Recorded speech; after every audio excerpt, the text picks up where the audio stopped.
Hello? Hello? Anyone here? Any viewers? Any homies in the chat? What is up? Where's the usual suspects? Let's see who's here. Old undead male model. Yeah, nowadays WoW player likes the cat. Oh, you like that joke. Brother, you know what's funny? I was dead serious. I wasn't even joking. Like, that's real. Cottage cheese yummy, how do you do, my man? What is up? Let's wait a couple of more minutes for homies to tune in. I'll just remind you guys, in case you've forgotten, Friday streams are I either don't do them or they start really late. It's just it's a Discord day stream. Maybe I should have mentioned that. Basically anything you recommend on Discord, I watch. We have 4 videos for today, so for now that's kind of good. And yeah, well, we have a lot to talk about. We have some serious WoW drama. Everyone is on this. I'm 1 day late on that, but it is what it is. I really wanted to... Like, the simping drama is crazy. It's unreal. Apparently there's an update on that. Like, my god. But it's funny. It's going to be a good one. I haven't heard of it. I just kept myself in the mists because I wanted to be surprised. I wanted to be surprised. So yeah, it's definitely going to be a good one. Never go full paladin. You never go full paladin. You're right about that. the light is never that good. Yeah, you were just pointing out the obvious. Exactly. Guild Wars 2 today? Tomorrow. Tomorrow is Guild Wars 2. Hopefully, I don't think I'm going to... there was supposed to be a transmog competition. I'll see if I can huddle up enough people for a transmog competition tomorrow in Guild Wars 2. I don't know. Right now, we don't have anyone signing up, which is like very, very odd. I'll try to remind everyone on Discord again if they want to do that. But if not, we'll just play normally tomorrow. We'll continue the story. Everyone was thinking it. You just said it. Of course. I'm always the one to say the quiet part out loud. Everyone else are just a bunch of fucking pussies. But I don't care. Like, I'll say it. I'll be that one to say it. So, everyone right now in retail are just weird furries. I truly could not care less. But yeah. I really wanted to dive more into that GM stuff. It sounds really interesting. It sounds extremely interesting. So don't tell me if you like know stuff about it, don't tell me. I think it's going to be very, very, very funny. Very, very funny.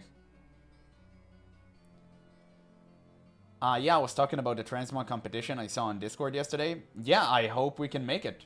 I hope we can make... I'll nudge people on Discord tomorrow again. Like, kind of before going live on stream. And we'll see. If we get at least 5 contestants, we're going to do that. But if not, then there's no point. Right? And maybe if we get one good transmog video out there, other people would be inclined to participate. You don't have to be a part of the guild, so anyone can just come in if they want to. We just need to gather more people. Good content too? Yeah, it's gonna be good content. I really want it. It just sounds fun. I just want to do fun things on stream. I feel like I've been reacting a lot recently. But I've been trying to play more games. I mean, I'm playing video games literally every day on stream. But I feel like right now there isn't a game that captivates me. Other than, like, Guild Wars 2 realistically. But unfortunately, Guild Wars 2 is not, like, going to make me successful on stream. I need some sort of a version of World of Warcraft that doesn't suck balls. But that would never happen. And I can't stream private servers because it's against TOS, and obviously I'm Twitch affiliate and YouTube partner. So I'm not allowed to do those things. And I respect that, obviously. Rules are the rules, right? We gotta respect them. Even though some people, they don't. They don't. Which is stupid as hell. But it is what it is. Yet Guild Wars 3 will save us. Surely. Surely it won't be millennial slop. I'm sure of it. It won't be like Destiny 2. Kekel. We just have to wait and see. In all honesty. We just have to wait and see. So yeah, I think we'll wait just a couple of more minutes. Fridays, usually nobody tunes in. Everyone touching grass. I think the problem is too many of my viewers are employed. That is a very difficult problem I have to conquer. I need you guys to quit your jobs. I need you guys to be unemployed. It's not good for me that you're employed. That being said, I myself am employed. which is very debilitating. So I guess we're all kind of screwed on that regard. But it is what it is. Man, I'm kind of stoked. I'm kind of stoked. I'm employed too. I'm just on 1 month break. Damn. That's crazy. I feel you though. I'm so bored because no game. So bored that I'm reverse engineering Age of Conan. Man, you reach that level of boredom, that means something. But I get that. Like, bro, I just want an MMORPG that would captivate me like WoW has, and I can just play it. That's all I want. And unfortunately, fuck. Like, private servers are the only way to go, but you're not allowed to play them. Bro, just start Guild Wars Reforged. I am going to start Guild Wars Reforged after I'm done with Path of Fire. Well, we're gonna do that. We're gonna stream Guild Wars Reforged. We're gonna take a break from Guild Wars 2. And we're gonna play Guild Wars Reforged. I already bought it. I already bought it and I set my account. I have it, like, I literally have it on my PC right now. I already set up everything. It was on a discount, so I just purchased it. Like, it's ready to go. It's just a matter of finishing Path of Fire, and then we're cooking. Also, do I like need to connect an account so I'll get rewards in Guild Wars 2? I really want Ritlock Flaming Sword. What campaign will he go for? I don't know. The beginning one? The first? I want to do stuff by order. I just want to see like what the game was about. It interests me. But wait, let me just check this out. Okay. Good. Good. Well, I guess we can start. I guess we can start the stream. We've waited long enough. We waited long enough. Guys, can we get a WoW hype in the chat? Can we get that? Oh, yes, Hall of Monuments. I don't know, those rewards are still there, though. I just recently started myself. I'll check it. I'll check it. Yeah, Drowsy. Drowsy, you're gonna love this one. This is someone who simped and lost his job. And lost his job at Blizzard for the sake of some e-girl. Surely, it will be fun poking a little bit of a giggle at that. It's going to be a good one. Let me just shut off the music so we can actually start. What? Yeah, you'll wait and see. Wait and see. It's a good one. To be honest, I haven't touched upon this myself. I want it to be like a genuine first impression. I just kind of know how everything unfolded, but I haven't really looked into it. Aren't Blizzard a bunch of simps themselves? Oh, you're about to see. You're about to see. But anyway, guys, it's time to officially start the stream. Thank you all for being here. More people will tune later. It's finally time, though. It's finally time. Man, I've been hearing everyone talking about this recently. Apparently, Blizzard employee lost his job due to simping. Now, you ask me if I'm surprised? Well, the answer is no. All right. So this is something that is actively developing on Reddit, where on the front page of Reddit, there was kind of an interesting post related to Mythic Plus. Yeah, and I'll just before we start, wait, was it too loud? No, I hope not. I'll just mention, before we actually go into this, I haven't watched any of this. This is like genuine first impression. I just heard about it. It's going to be a good one. Oh, Zikaruski Blizzard at it again. Yeah, classic. Man, classic. It's so funny. Even you guys aren't surprised that a Blizzard employee was caught simping hard. I mean, it's just so laughable. What the hell is going on inside of that company, brother? It's truly so debilitating to see that these people are in charge of making decisions inside of servers. It's all such a big joke, and I'm not even surprised because all of their writing teams are filled with wine moms and labubu millennials, sorry, and of course blue-haired Karens. It just, what are we doing here? Blizzard can't even cultivate an employee that is actually competent and sane of mind. There is nothing left inside of Blizzard. Who are they hiring?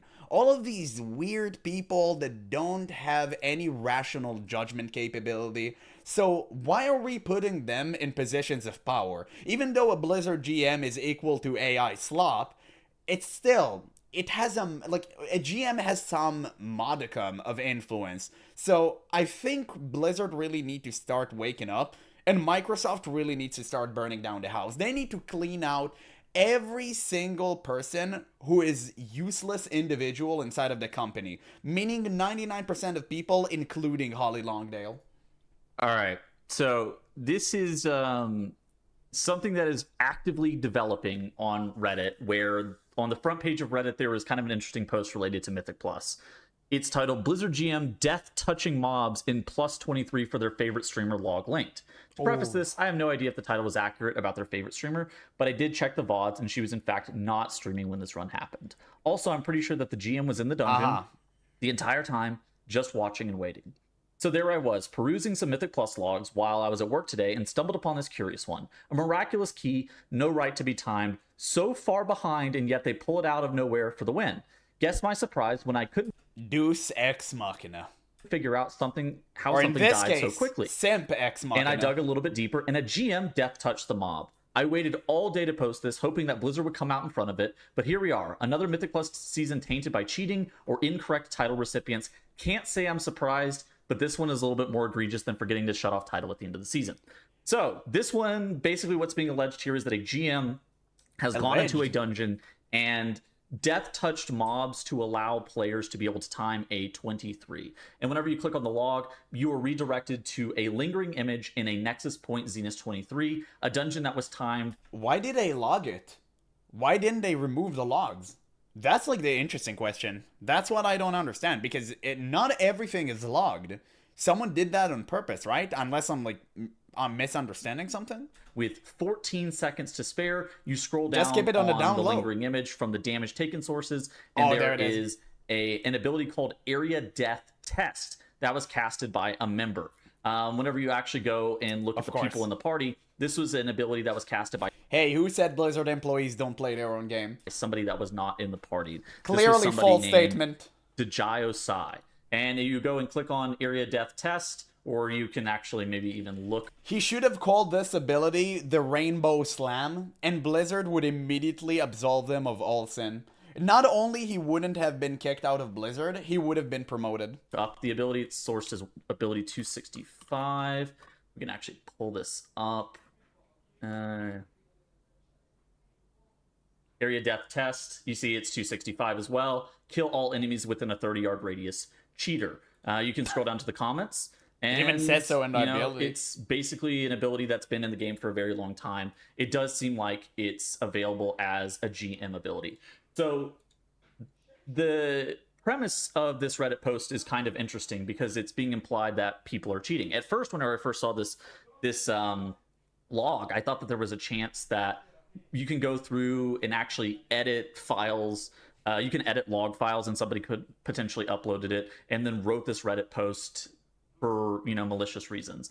Then I went to Raider.io to check to see that the dungeon was actually done in time to correspond the runs, and you can actually see that the timers from this 23 Nexus Point Zenith on Raider.io line up with the 23 Nexus Point Zenith in logs. So everything made sense from that regard. Then I tried to look around a little bit more and noticed that was actually something interesting that happened on Lothraxion as well. So Lothraxion ends up dying around the 2819 marker, and whenever the boss gets incredibly low, 1.4%, the mob is also cast on by Death Touch. And I was like, this is really fucking weird, to the point where I was, again, kind of wondering as to whether or not this was still real or something that was maybe the log got corrupted or something like that. And you can actually go in and check. I made a GIF here about it. So basically what ends up happening, let me relive this. There was a GIF, and basically Lothraxion is at like 0% HP. The ability gets cast on Lothraxion, again, like that Death Touch ability that we saw earlier. Then this lingering image, this is lingering image 4 that was cited earlier that we saw. And that lingering image gets pulled, and you can just see, bang, it gets killed off by the Death Touch as well. It's basically at full HP, and then it just dies, and giving the party count and allowing them to time the key that they otherwise wouldn't. Bro just vanished. Simple as that. Simple as that. What was that title, really? Yeah, we're reacting to it right now. Blizzard employee was caught simping hard. Have been in time. Obviously, again, they're they're 14 seconds under, so it is quite likely that they would have depleted the key. Yeah, basically they were supposed to lose a Mythic Plus key, which was a very high key, and the GM just started going on rampage, using his GM abilities to insta-kill everything. That's like the gist of it. All for the sake of some e-girl who wouldn't even touch him with a 10-foot pole, by the way. So I had to go back and actually look to see what happened with the lingering image, and it seemed like they did a fairly consistent, like, Warrenstone skip. It seemed like the way that the lingering image was there was all fairly kosher with like a standard Warrenstone skip. So then I did not like how this Reddit post was written.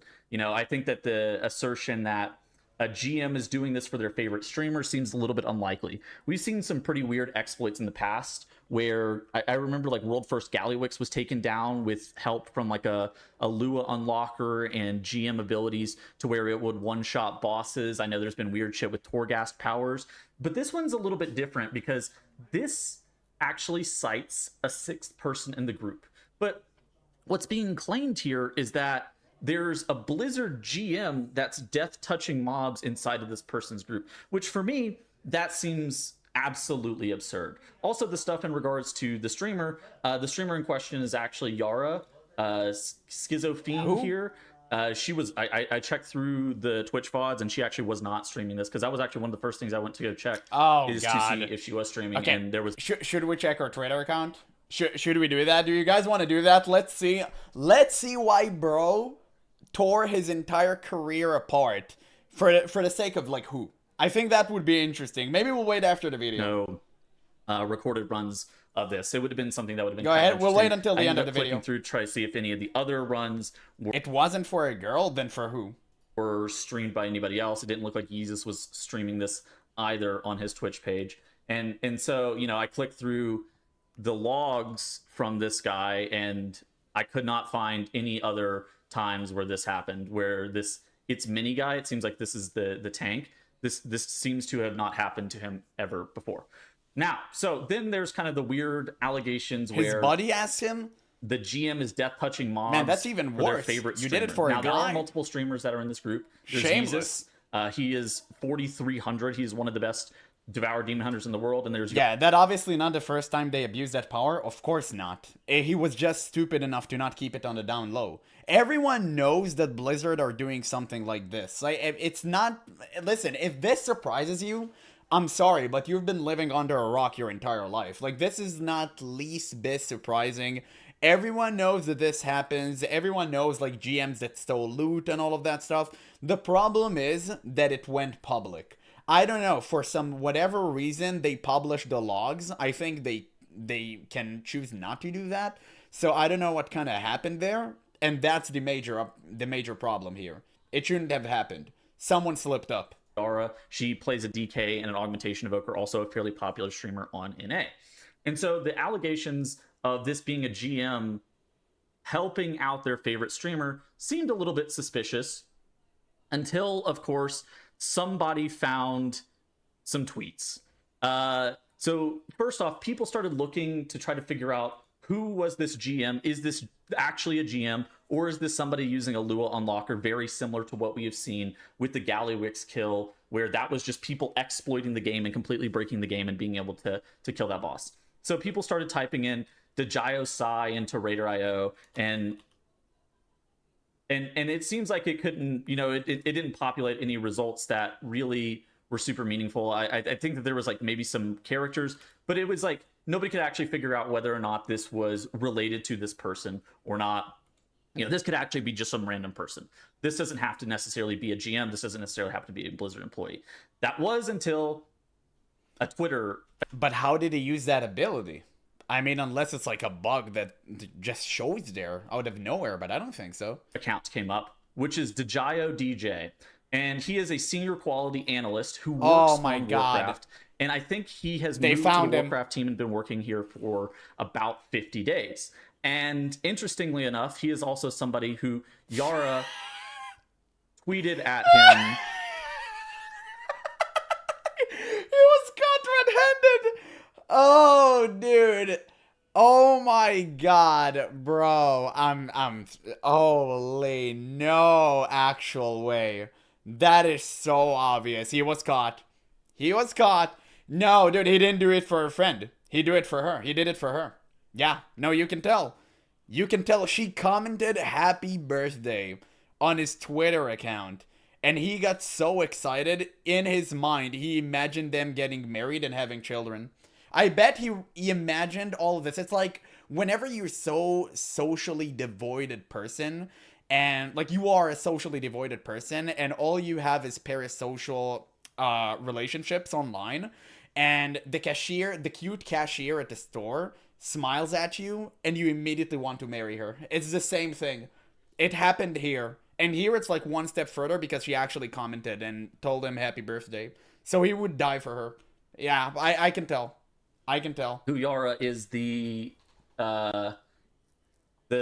augmentation of it. I know it Huyara now. tweeted at him happy birthday back all the way in May. So that's where this kind Yeah, I'd understand it if he had a chance of getting it, but doing it for the vibes is just embarrassing. Bro, these people are so parasocial, you can't reason with them. It's the same people who want to work for Blizzard. Like this guy just posted. You know what's worse than doing this? The post that he made prior, which is, I'm excited to work at Blizzard. That was an indicator. That was the biggest self-report of a human that can self-regulate himself and can think on his own. Like, that is alone the biggest problem. It's not even that. It's just like, I want to work at Blizzard and I'm so happy to be here. Who said such a thing? of links together, and this links together in What an is that? insane conspiracy theory. And so, okay, so that's all where the connection was made. Then Growl got Yeezus, the demon hunter from this group, into voice and was discussing what actually happened with the run with him. And we're just going to let Yeezus explain what happened in this clip.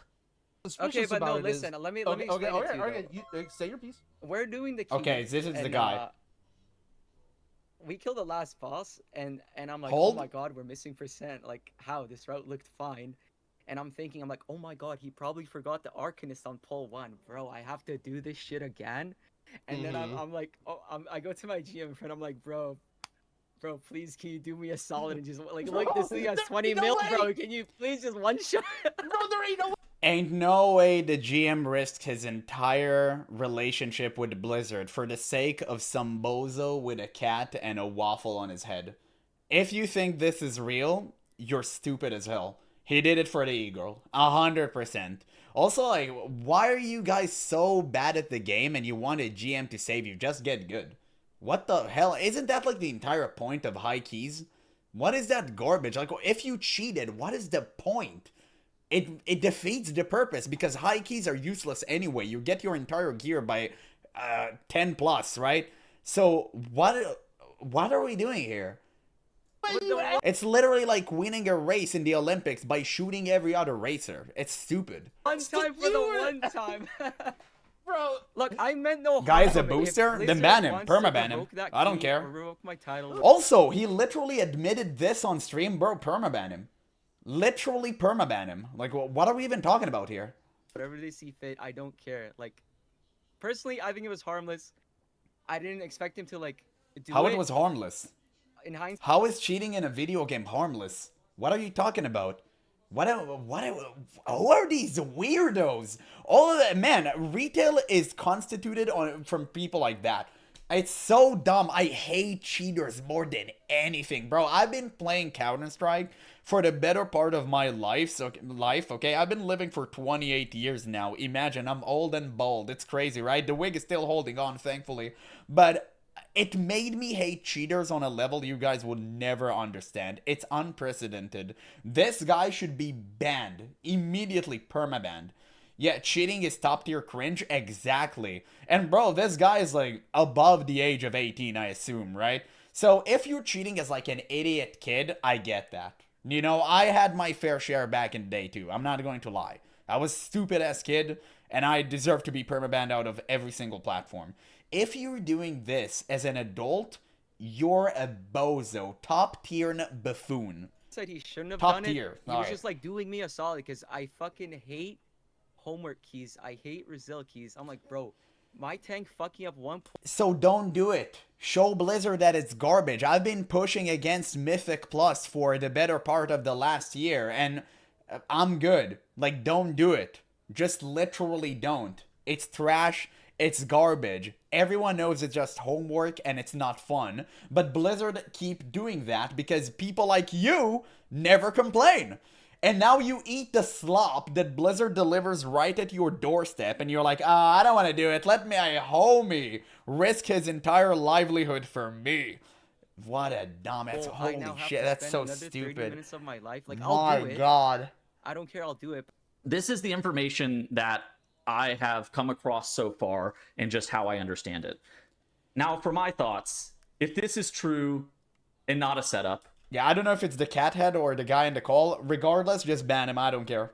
Nah, I'm just saying, listen, if it's the guy in the call, then transfer everything that I said to him. But regardless, it's stupid. this is unfucking believable. First and foremost, this run should get reverted. Obviously. If this is actually a Blizzard employee, first off, you're gonna get fired for doing shit like this. I cannot, like, if it's actually a Blizzard employee, I absolutely cannot fathom that he would do something like this, to the point where there is a wildfire on Reddit now where people are actually heated. I think that this is something that if you were going to get every player on this entire game upset, if you as a Blizzard employee are abusing that power and allowing people to achieve rewards that they otherwise shouldn't have. So I think at base level, this run should be reverted. This guy, I would feel just absolutely awful, because this guy is his posts are job is in protected. danger now. Like, this is something that is Interesting. Only approved followers can see his posts. I wonder why. his wonder job is why. in danger now. Like, this is something that is really, really, really tough to come back from. But that was it. That's the drama that's happened with Mythic. All right. So we have an update on that. I've seen he just posted up a video. That's interesting. We'll actually take a look at that. But before that, let's actually take a look at the other girl Twitter. I really want to see that for a second. I want to see why Burrow risked his entire livelihood. That's pretty interesting. Wait, let me see. Wait, let me just return the music here. Let's search for it. Where was her name? All right. So this is Where was it? It was around and notice here. that was actually something corrupted. Right. The ability. Where is it? Wait, I'll find it. And the worst part is that those people think that they're cool as fuck and good at the game. I know. I used to be one of them. I know it may surprise you, Drowsy. I used to be one of them. But I was so, like, insecure kid and friendless loser. Now today I'm just a friendless loser. So half of it changed at least. Wait, where was her name? Did I miss it? Can someone by chance link me the Twitter? It doesn't surprise me, smiley face. Oh, there it is. Okay, Yara Bite. Okay, I'll search for it. Give me a second. Guys.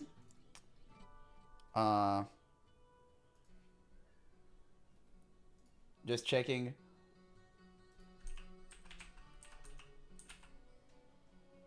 Okay, I found it. Okay, I found it. There we go. Okay, should be good. Or you're not seeing the screen. My bad. There we go. I found it. This is the account. This is who bro risk everything for. God. Oh my days. Are you kidding me? Are you actually kidding me? My God. Okay, there it is. I guess she's retweeting stuff because she wanted to push the blame on someone else. Dog, that's just... I'm sorry. She's not going to touch you. She's not going to touch you, little bro. It's sad. You made a fool out of yourself. What is this? Resi23. Wait, she actually boasted about this? Readers added context. This individual was a part of a group in which GM cheated for them boosting. Oh my God. Oh my god, man, she was exposed. No. No. Oh, that is so good. Nose ring of doom. Hey, you know what? Stereotypes exist for a reason.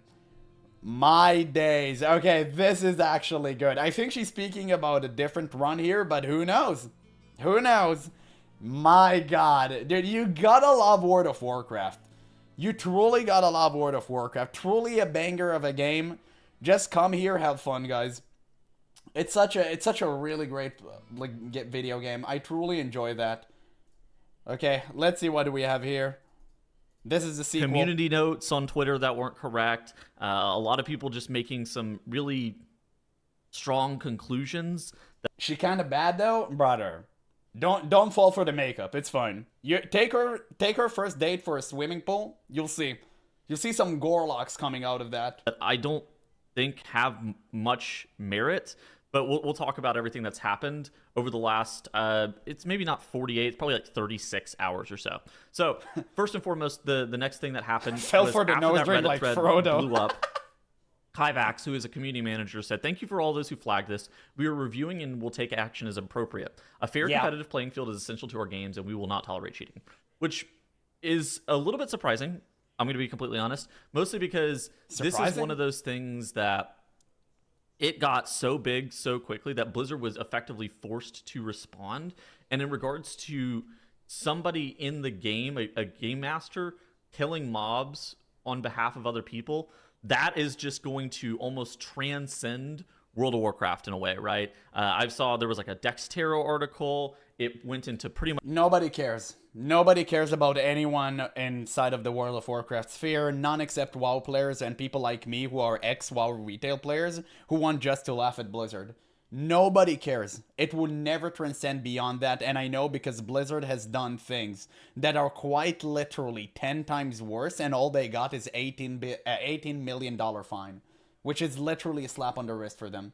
None of this would go outside of the WoW circle. Nobody really cares. To be honest, we're just like poking fun at it because it's like funny, and that's it. Much all other gaming spheres, everybody was responding to that because it's kind of unprecedented to see an employee of a company blatantly cheating to help players. No, it's not. I don't know. I guess like this guy is a new gamer or something. This is nothing new. Literally nothing new. Every GM cheats in so many video games. They're just smart enough to keep it on the DL. Right. And so Blizzard responded. Then there was kind of nothing going on for the next couple of days. Yara ended up getting community noted on. Oh, we just watched that. Yeah. Resilient 23, where she says this individual was a part of a group where a GM cheated for them, boosting the group's Mythic Plus run and hitting mobs with an insta-death ability. Now, I will say, this is her Death Knight heart emoji. First off, she got Resilient 23 prior to the cheating. Interesting. On the DK. And in addition to that, the DK was not even the character that was in the Nexus Point Zenith. But who carried her? You can tell. That was her evoker. And so she got community noted for a tweet about a character that was completely unrelated to the cheating thing. And so I feel like this community note is very misleading. It would make you believe that she cheated to get Resilient 23 if you just read this at face value, which is not true.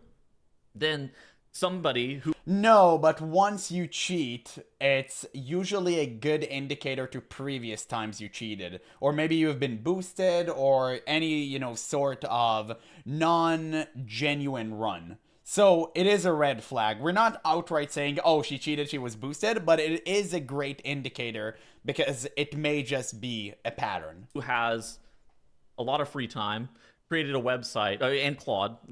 Shout out Andrew.gg, shout out Claude, shout out Free Time. He created a website in which it scans all of the logs from the season to see if there are any additional GM-related commands that are used inside of a dungeon.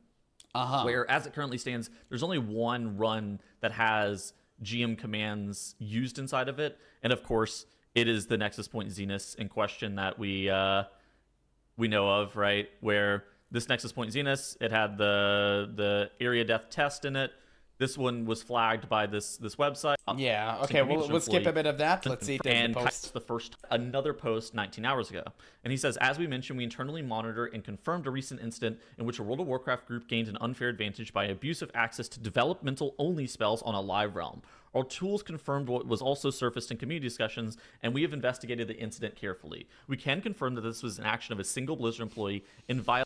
They went to his cubicle as they were cube crawling probably, and they went like, bro, were you simping for her? And he's like, damn, I've been caught slipping.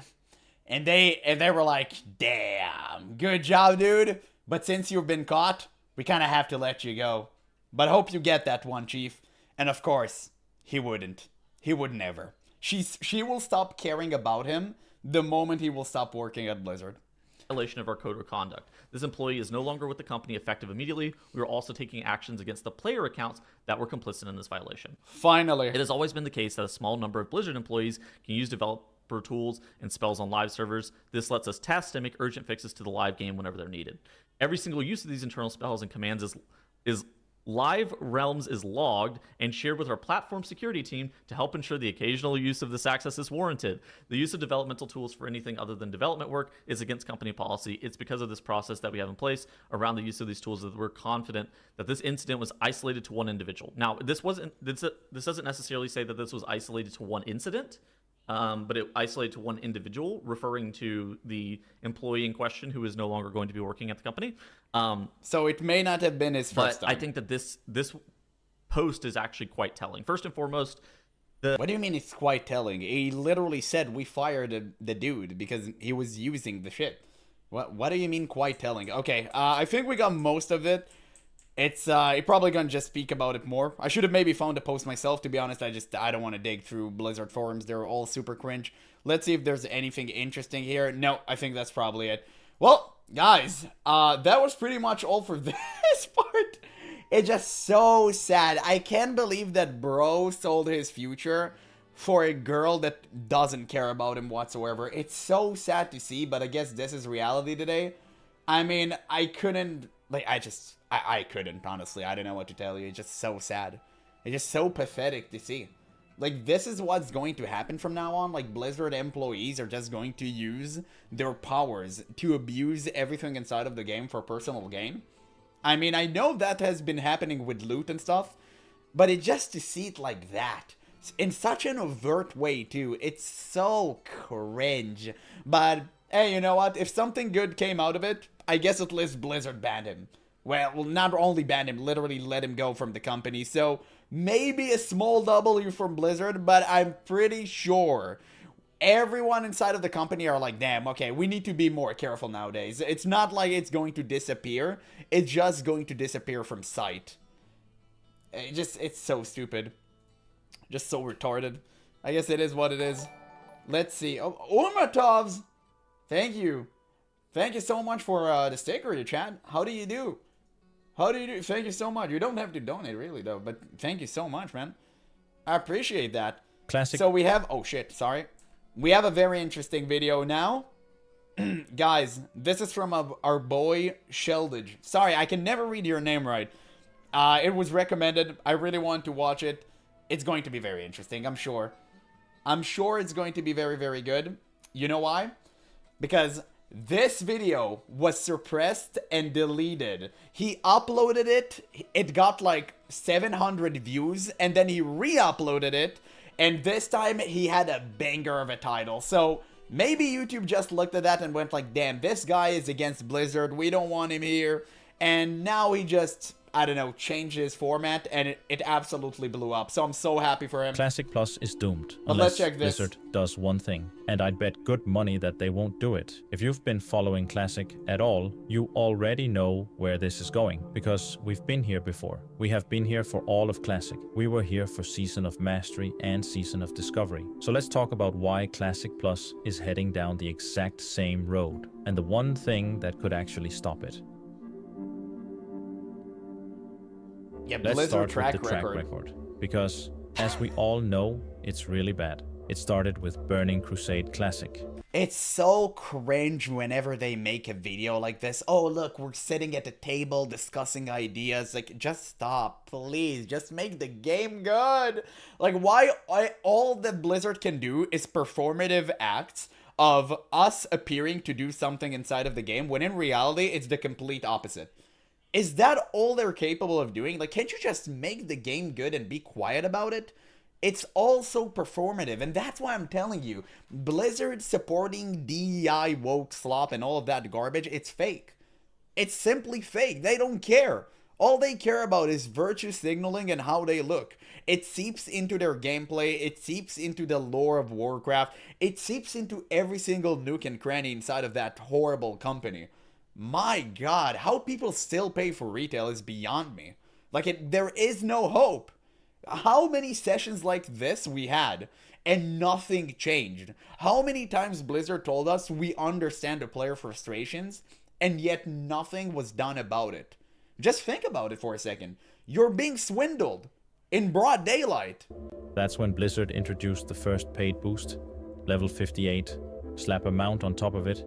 Here's your Dark Portal Pass for $40. What are people saying? Oh, PVC classic. Deluxe Edition is $70. Okay, here we go. Classic era character cloning service will cost $35.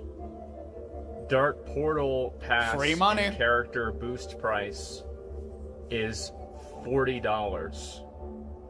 Burning Crusade Classic Deluxe Edition is $70.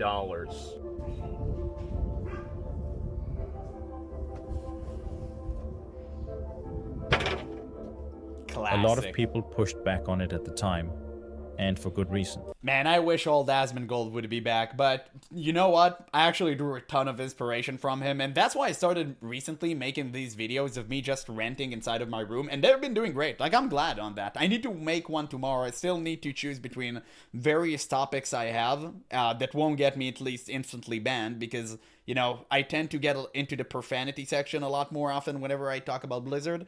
So I'll try to keep myself calm this time, but goddamn, I love making these type of videos. They're so good. Because it set a precedent. It said, yeah, we'll sell progression now. And once that door opens, it doesn't close. Then came Wrath Classic, and that's when they dropped the WoW token. Now Blizzard will tell you the token was introduced to combat gold selling and RMT. And maybe that's even true. If you want to combat gold sellers and RMT, just ban them. It's the simplest solution possible. You don't join in on the fun. It doesn't make any sense. It's like, oh, seeing a bunch of scammers and, hey, you know what? I'm going to scam you, but I'm going to scam you way less. What is the point of this? Just ban the scammers. Like, it's not a solution. You just join in on the fun. On paper, but what it actually did was legitimize it. Instead of fighting the problem, they just took a cut. You want to buy gold? Of course. Buy it from us. That's not a solution.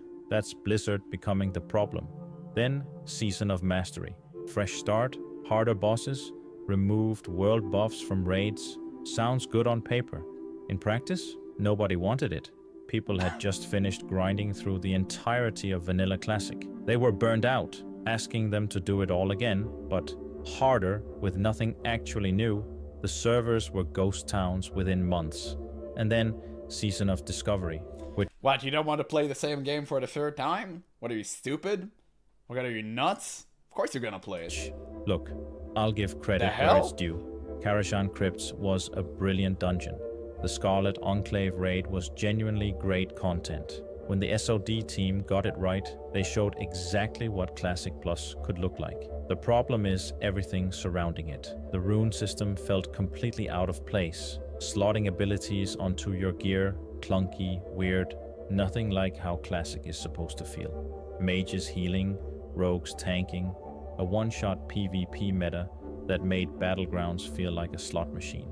And then Incursions, a daily quest hub that handed out so much gold and XP that everybody just did Incursions all day, every day, and the rest of the game world died overnight.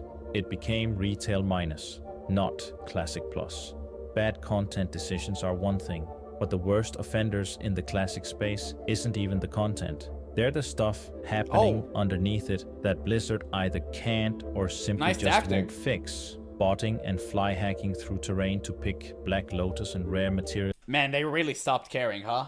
You know, back in my day, bots used to have integrity. Now they're just going around zipping and zapping, flying all over the place. What the hell happened to my video game? Even bots became worse. Around the clock, flooding the economy with raw gold. You know what Blizzard's solution to that was? The WoW token. Instead of banning the bots, they just monetize the problem. Can't beat the gold sellers? Become one. That's what the token is. That's all it ever was. And game masters, or the complete lack of them, you make a ticket, you wait days, sometimes longer. Meanwhile, the bots are still there. Yes. The gold spammer. And by the way, the person who answers your ticket is also a bot. It's manufactured garbage AI slop that just responds to you in the most cringiest way possible. It's not even a human. Is still in trade chat, and nothing gets done. The game rots from the inside. And the moment a human answers your ticket, you wish it was a bot. While Blizzard's support team is somewhere offshore, handling a queue of 10,000 tickets that'll never get resolved. Or when it does, it's already too late. Crazy. This is absolutely Oh, outlandish. shit. Whoa, whoa, whoa, whoa. Wait, who's that? Who's that handsome fella? Look at that. Bro, you got me when I got like the bald haircut. I had to completely remove all of my hair. But it just goes to Shame show on you. to which lengths Blizzard are willing to go to when it comes to money. Listen, they have bots, rampant botting issue inside of World of Warcraft for years. They did not take care of it. Turtle WoW managed to do that. Blizzard, apparently they can't. The game sucks balls. They shipped the game with literal command bugs inside of raids, even though that was known in the PDR. And I'm talking about the recent Midnight patch, by the way. And they did not fix that. Apparently they don't have enough money for developers or QA testers, anything like that. But they have the manpower to sue some fans overseas. You guys starting to understand what I'm saying when I talk about Blizzard truly does not care about you? Do you guys see it now? Blizzard could do anything that they want. They can make retail good like that. They choose not to. And that's what you need to pay attention to.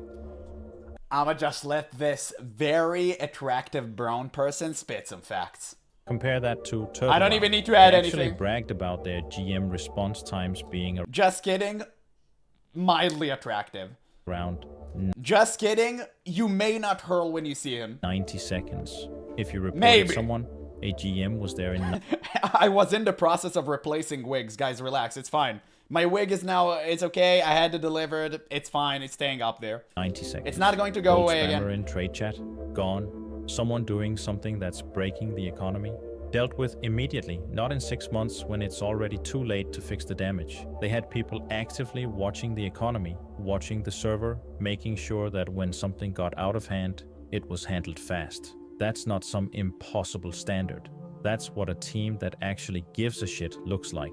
And if Classic Plus launches without that level of moderation, it doesn't matter what content they add. The bots will eat it alive. That is the track record. That is what we're working with.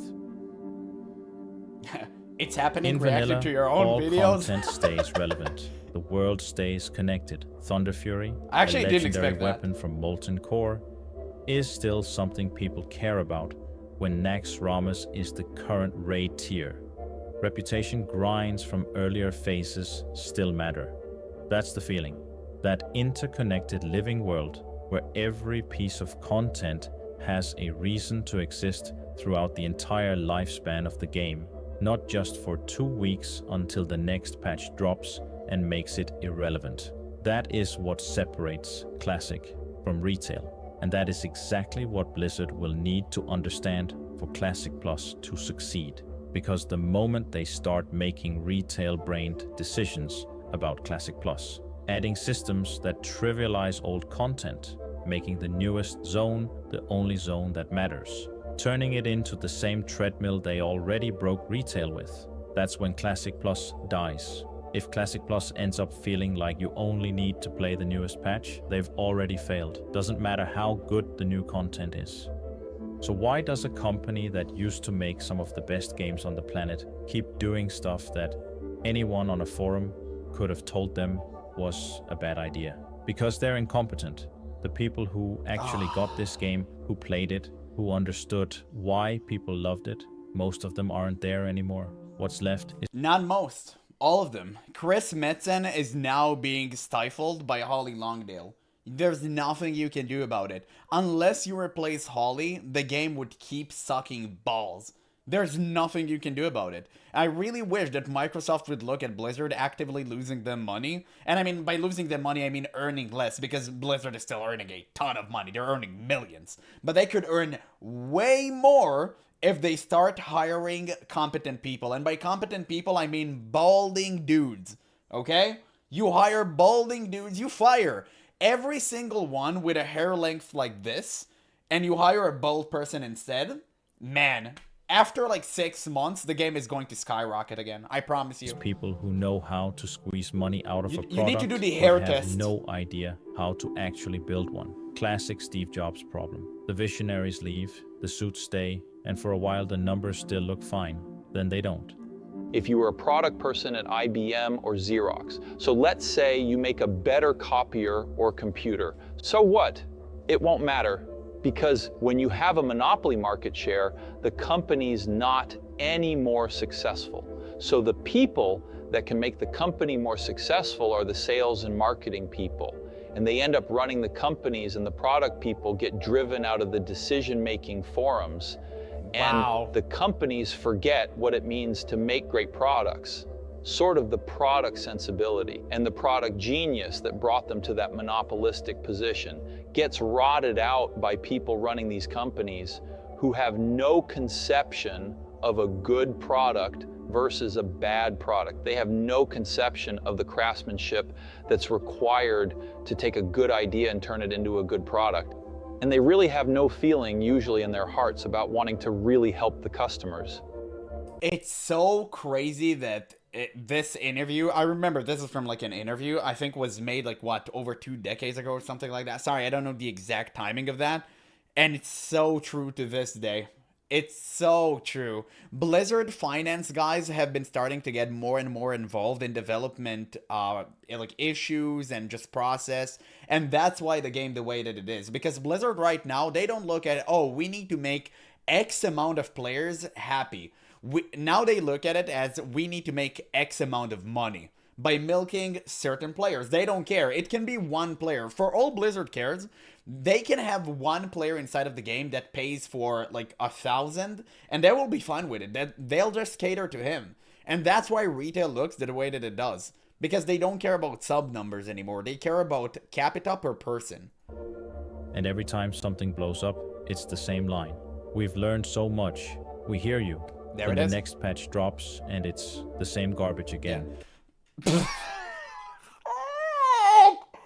Oh God. It's like, oh shit, Hammers, thank you. Love watching your content, mate. Thank you so much for the donation, brother. You really don't have to. It's okay. You just, you can just sub for free and enjoy the stream, brother. It's okay. Thank you so much, man. But no, I appreciate that, really. But this is the exact problem we have with Blizzard Entertainment. All in one still image. That is it. That is it. That is all. Like, do you... Oh man, I really just want to just continue the video before I say something I shouldn't. But my God, I really want to. I really want to crack a certain joke here. I know that I can't because I'm only at 5k subs.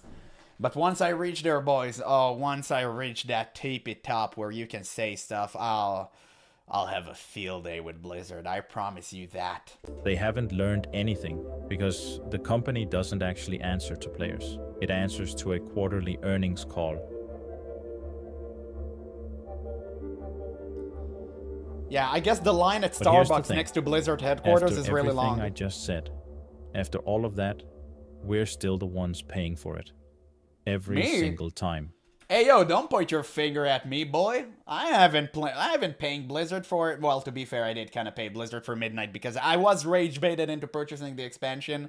People told me I didn't know what the hell I was talking about, and it was good. I played it for a month. I wanted to just end it all. It was such a trash experience, but I kind of fell for that. But hey, I've learned my lesson, and now I'm not going to touch any Blizzard product unless Classic Plus is actually good for the better part of the next millennium.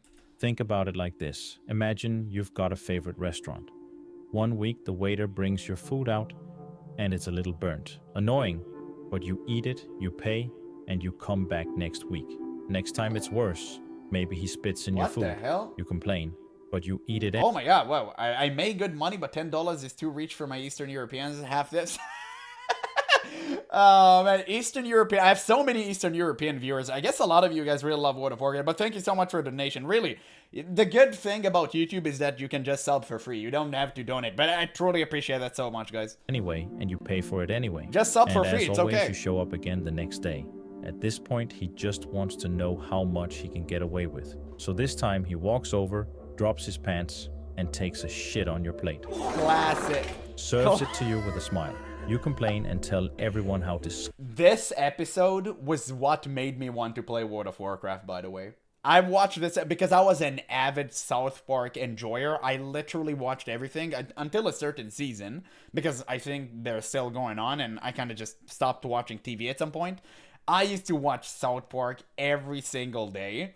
And brother, this episode made me want to play World of Warcraft. Unfortunately, I didn't have my credit card at the time. So obviously I had to wait until I was 18 and the credit card arrived, and then I purchased the best expansion that was available at the time for retail, Warlords of Draenor. Man, so many good memories of being stuck in the garrison and doing table missions. disgusting it is. But you eat it anyway and you pay for it. And next week, you're sitting at that same table again. At what point does the waiter stop being the problem? Because the truth is, Blizzard isn't confused about what they're doing. They know exactly what they're serving. They also know that you'll eat it, because you always have. Every WoW token, every paid boost, every season that dies in 6 months. You complained, you paid, you came back. So why would they change? In the end, it is our responsibility as players. Because player numbers significantly went down? Because player satisfaction is at all-time low? I mean, why would you change? The game is like really, really bad and everyone knows this. I mean, Blizzard themselves admit it. That's why they constantly make these fake staged, meetings like we just saw. And they're like, oh, we are aware of the problems and we're gonna fix that. So if the game was perfect and they were satisfied, there was nothing to fix. But no, they themselves admit it. They're just too lazy and incompetent to do something about it. To not pay for the slop. That's the only leverage we actually have. And until we use it, nothing changes. So why do we keep doing this to ourselves? Honestly, it's reputation. Old reputation. Blizzard used to be untouchable. WoW, Diablo 2, StarCraft. Games that defined an entire generation. That earned them a mountain of goodwill. I wish I wasn't too busy being a kid eating crayons at this time. I really wish I could have stood out there with all of these weirdos that come in suits and stuff. Like, I adore them. It will sound weird, I truly do. Because these people are passionate about a video game and they're not afraid to show it.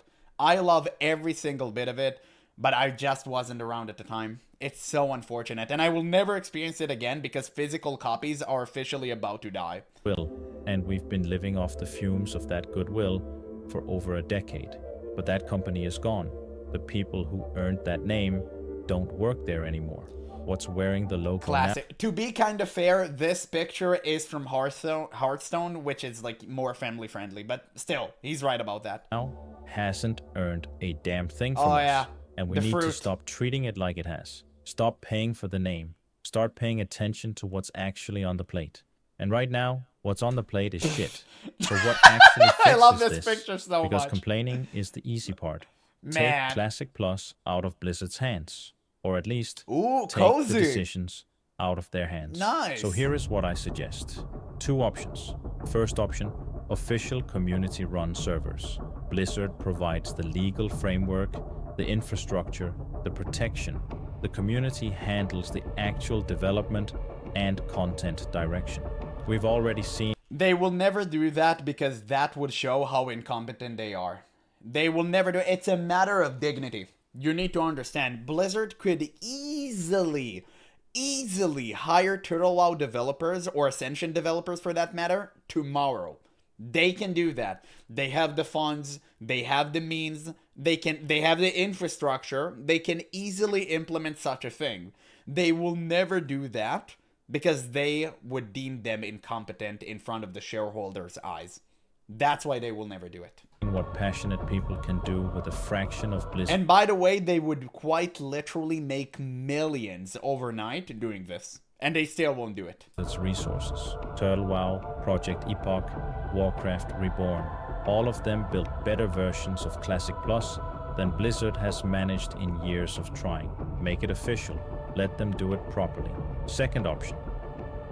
The old school RuneScape polling model. Every major content addition goes to a community vote. It needs to clear a threshold before it gets implemented. No threshold, it doesn't go in. Simple as that. The moment Blizzard would do that, everyone would vote against the woke DEI slop crap they've been spoon-feeding us for the better part of the last 5 years. They would never do that. Never. Because they would know. Unless, you know, somehow the questions are meticulously crafted in a way you can never give a real answer, and they will never reveal the results. That's the only way I can see something like this somewhat happening, but realistically speaking, like, no. It's never going to happen. What I love about the polling model specifically is the accountability. If Incursions had gone to a vote, Blizzard would have seen the reaction before it ever shipped. They wouldn't be able to pretend they were giving players what they wanted when the numbers were right there telling them otherwise. It removes the excuse. It forces them to acknowledge their piss-poor decision-making. And maybe, just maybe, humble them enough to start listening to the people actually playing the game. Either solution works. Either one is a massive improvement. And the point is the same. Get the retail-brained suits out of the decision-making seat and put the people who actually play the game in charge of what happens to it. So what do we want? The community already knows what it wants. Over the last few years, we've seen multiple large-scale surveys, polls, and feedback projects focused entirely on Classic Plus. For the sake of fairness, the only people who answered this, by the way, the only people who did that are Classic Andy. So most of the answers you're going to see are Classic-oriented, like, do you want flying mounts? No. But it's not, like, everyone decision, right? It needs to be universal. This questionnaire needs to be made by Blizzard, and after it would be made on a platform where everyone can vote on it in a cordial manner, then we can see some real results. With thousands upon thousands of responses from players who care deeply about the game. The data is already there. Players have spent years discussing what should be preserved, what should be expanded, and what direction Classic Plus should take. Blizzard doesn't need to guess what the community values. The challenge isn't finding the feedback. The challenge is whether Blizzard is capable of understanding it. And that's what I sincerely doubt. The track record is too bad. The retail-brained decisions keep coming. The moderation never improves. Something has to change structurally. Classic Plus might genuinely be Blizzard's last real shot at holding this community together. The blueprint already exists. The last chance for the 100th time. Yes, true. Turtle WoW built it. The community has already said exactly what they want. I can't believe we lost survey Turtle WoW, responses worth of clarity. None of this. He's in Embershire. Dude, I remember this zone like it was yesterday. God bless. I can't believe Blizzard never made it. I can't believe Blizzard won't just copy Turtle WoW. It's to me, it's like pure insanity. Because you know that the moment Blizzard would just flat out copy one-to-one Turtle WoW servers and make it their own, they're gonna make millions by tomorrow. I'm resubbing. The moment they announce Turtle WoW is being implemented into like Classic Plus officially, I'm resubbing.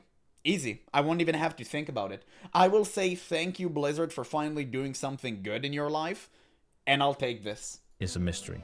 All Blizzard has to do is get out of their own way. Stop the bots. Hire real GMs, ditch the token, kill the boosts, protect the world. They hire real GMs, they're just too busy simping for e-girls and getting banned. Using abilities that perma-kill bosses because they want to run Mythic plus high keys. They do have real GMs, of course. That makes Classic worth playing in the first place. And if they can't trust themselves to do that, hand it to the community or let the community vote on every decision. That's it. I'll see you in the next one. Damn. Dude, insanely good video. Insanely good video. I'm gonna link you guys this video so you can give this man a like and a sub. Truly, he just makes the best content out there. Recently has been blowing up. I'm glad for him. Amazing. Truly phenomenal. But guys, you really need to understand, Classic Plus is about to be revealed in 2 months from now, right? Even less, because I don't know when BlizzCon is happening. I don't think they announced the date yet, just the month. So 2 months from now, at worst, we are going to see what Classic Plus is about to be. We're gonna see everything. And on that day, I will tell you if Blizzard cooked or we're cooked. And I really hope and I pray to God for that sliver of chance that they might have done something right with Classic Plus, but I highly doubt it, especially after Season of Discovery being just really finicky and all over the place. I didn't, personally, I didn't enjoy it. There was some great things, some things were really, really bad. Generally speaking, I think it was bad, because it was just abilities that was lazy copied from other expansions. I really want to believe that Classic Plus would be somewhat good, because I thought of it today. I'm so starved for a new WoW experience. Oh my god, I can't even... It's so embarrassing to admit, I've considered resubbing to play Mists of Pandaria Classic. It's embarrassing. It's embarrassing, but I immediately abolished that thought from my mind. I had to be real with you guys for a second. So, yes, I won't be doing that, but I will be patient and wait on Classic Plus and hope for the best. Wait, why are you talking? Are you talking about a furry gay shit? I don't mind about Worgen for races in WoW. It's all about WoW. Problem about the sake Worgen used to look mean. Yeah, exactly. It's not about making this. It's about making them look cool. Because Worgens are cool, right? Worgens are dope. I wanted to be a Worgen. But they made them look like doggies for some reason. Yeah. It just, it's the Pixar stuff that gets me.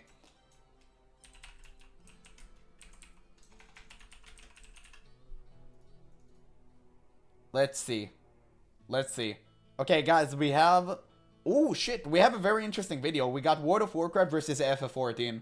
I think this is going to be a good one. Damn, I'm really enjoying the Discord Fridays. I enjoy your recommendations for videos. They're pretty dope. Like, we should do this every Friday, I think. You can, you don't have to recommend only WoW stuff. You can, like, recommend other things as well. In the gaming industry, obviously, that you think are interesting. You don't have to only link WoW stuff, by the way. But this is World of Warcraft versus FF14, which bound to be good. Surely. But let me just tune that garbage in. There we go. There we are. Yep. Worgen has to be scary, man. Yeah, exactly. Worgen has to be scary. I mean, what do you mean scary? They have to look cool. And they have. They just changed it to be, like, very Disney. I don't know why. It just, it's so weird. It's just so weird. They used to look cool. And I mean, Vulperas shouldn't exist. Like, Vulperas are just cringe as fuck. But I guess it is what it is. Now, listen. I'll remind you guys. I played FF14 for 6 months. It was so good. But then I returned to World of Warcraft. The reason is I think FF14 are just vehemently refusing to update their engine. And that just sucked. The game moves like ass. You know it. I know it. It can be played on your phone. It's embarrassing. In 2026, we can't really have that. But...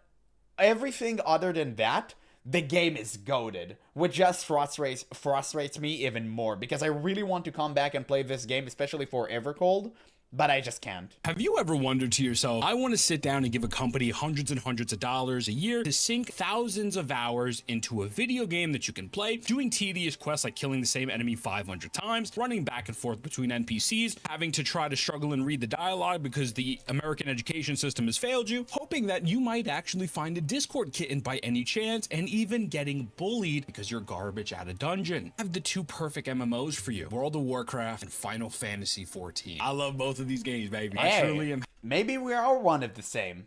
Interesting.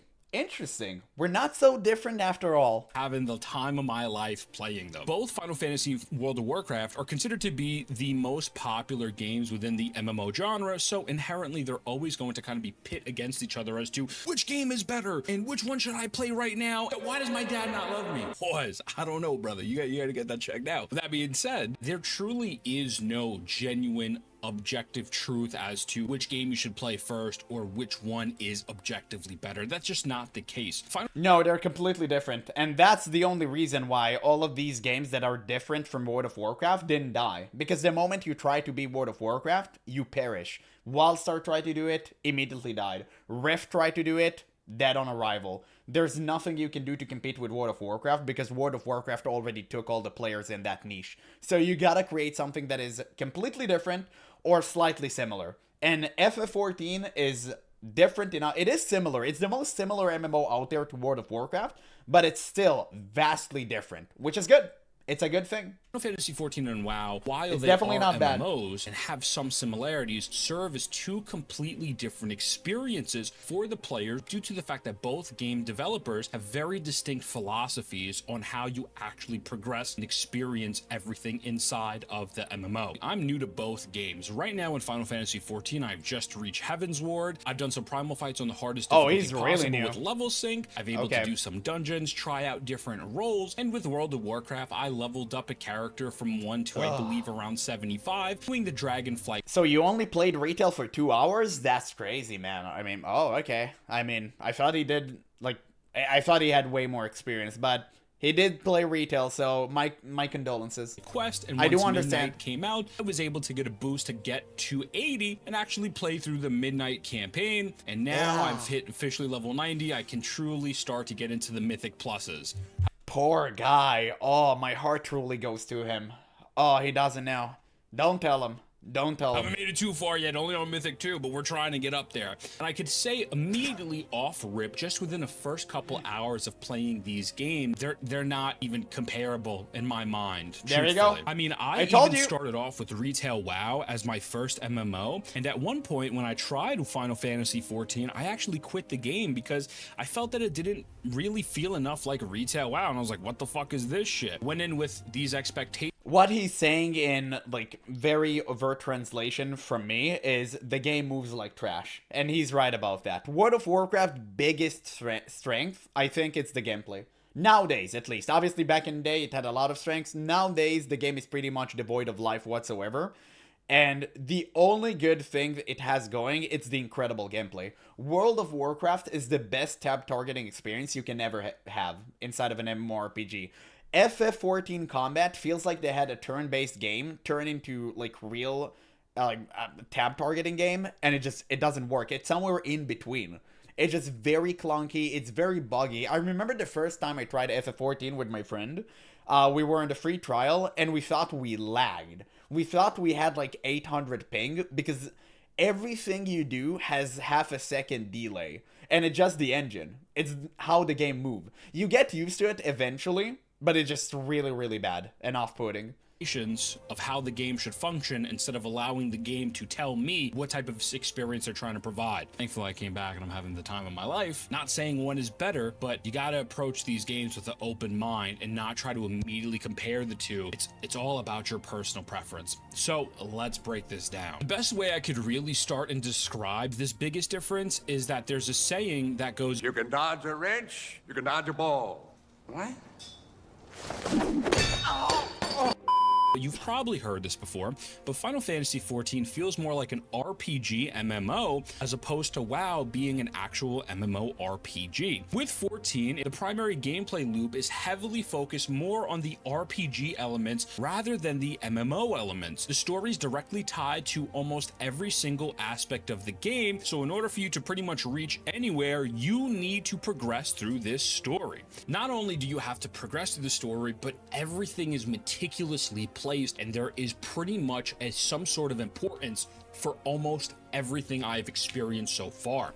Exactly, and that's what I really love about FF14. You have to go through the entire story from start to finish. But you know what the best feature about this is? You only have to do it once, because you have every single role and every single class on one character. And I think that's a phenomenal design decision. Because now you only have to immerse yourself once, and you're done. You just wait for the next expansion, and you just do what you do. And also, it makes all the content way more meaningful, because you have more time to invest yourself inside of the story instead of skipping it. And all of the dungeons, all of the raids that you unlock, they make sense and they have more of an impact because you actually care about the story. So for example, I meet this random NPC that's trying to assault a woman because he feels that they're actually stealing goods from a shop, and I have this battle sequence where I have to beat bro up, and in my mind I'm like, okay, like, don't get me wrong, I'm here to protect you, my lady, because I myself, I love men, I mean women, oh yeah, but it just felt a little out of place. Like, what does this actually have to do to the overarching plot? Come to find out that you run into that person again later onwards, and I won't get into spoiler territory, but it's like, oh, wait a second, I remember you. This happens very often in Final Fantasy, where it's always good to pay attention, and it is tied to story. Even something like just unlocking the dungeons for you to play in the game are all, once again, say with me, tied back to the story quest. I'm not just going into a random mission and completing it for no actual cause. There is always some sort of underlying issue that will circle back to whatever the main character is doing. Maybe I need to go into a dungeon to save someone. I have to get them an item that they were looking for that was crucial for the plot to move forward. I need to go fight a boss to save the world and make sure that the world of Erosia is not cooked, right? There's always a reason for what you are doing, and that reason is because of the overarching story you are experiencing. You are the main character of the world, aka the Warrior of Light. It's established very early on that the world of Erosia is revolving around you and your actions. Questing will not be randomly going around killing 5 boars and returning back with those items and kind of just moving on to the next NPC. A lot of the times the quest, especially in the beginning 30 to 40 hours of the game, is pretty much going back and forth, talking to characters, reading dialogue, doing a lot of world building, learning about different political factions, laying the foundation for what's going to always come next. Exactly, and I think that's what deterred a lot of players from actually playing, because FF14 is not a real MMORPG, it's just a single-player game with, I guess, multiplayer elements. It feels way more like Guild Wars 1 rather than like a true MMO. You'll get a long stretch of cutscenes, tons of unvoiced dialogue, and while Final Fantasy XIV kinda did a little bit of a reset with their most recent DLC Dawn Trail, starting a whole new story arc, prior to all of that in 14 was leading to Endwalker, which came out in 2021, a nearly 10-year story that is played in sequential order to make you not only feel attached to the world and your comrades and the people you're adventuring with, but be attached to your character since you are the focal point. In reality, the MMO aspects of 14 could be stripped away tomorrow and the game would still function very well. Please don't do that, because I have a lot of fun with them.